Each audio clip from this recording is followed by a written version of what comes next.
तर हिवाळ्यामध्ये सगळ्यात जास्त आवडीची भाजी म्हणजे शेपूची भाजी. तर आजची आपली ही रेसिपी होणार आहे शेपूची मुगाची डाळ टाकून भाजी. तर इथे मी शेपू घेतलेली आहे आणि मुगाची डाळ घेतलेली आहे. त्याला आपल्याला भिजत 10 ते 15 मिनटं ठेवायचं आहे. जोपर्यंत डाळ भिजत आहे तोपर्यंत मी ते कांदे मस्तपैकी चिरून घेतले आणि शेपूला पण मस्तपैकी छोटे छोटे काप करून त्याला धुतलं मस्तपैकी. कारण कोणते पण भाजीपाला असो त्याला धुतल्याशिवाय आपल्याला वापरायचं नाही. तर मस्तपैकी इथं मी शेपूला धुवून घेतले. खूप काही लोक इथं मुगाची डाळ टाकत नाहीत शेपूच्या भाजीत, पण तुम्ही एकदा या पद्धतीनं बनवून बघा, टेस्टी होईल तुमची भाजी. इथं मी आता याच्यासाठी कांदे घेतलेले आहेत, हिरवा मिरची घेतलेला आहे, हळद घेतलेली, चवीपुरतं मीठ, मुगाची डाळ आणि आलं लसणचं पेस्ट घेतलं.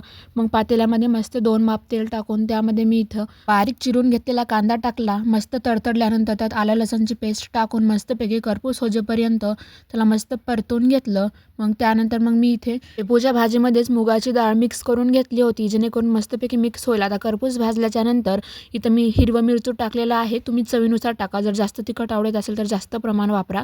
मग हे सगळं परतून झाल्यानंतर इथं शेपू आणि मुगाची डाळ एकत्र केलेली मी पातेल्यामध्ये टाकली. नंतर आपल्याला यात हळद आणि चवीपुरतं मीठ टाकून मस्तपैकी परतून घ्यायचं. अशा पद्धतीने तुम्ही एकदाची भाजी ट्राय करून बघा, मस्त चविष्ट लागणार आहे. आता मस्तपैकी याला परतून घेतलं आणि वाफवून घ्यायचं आणि ही भाजी मस्तपैकी कमी वेळामध्येच वाफली जातं. आता आपली भाजी इथं मस्तपैकी तयार झालेली आहे, तुम्ही बघू शकता.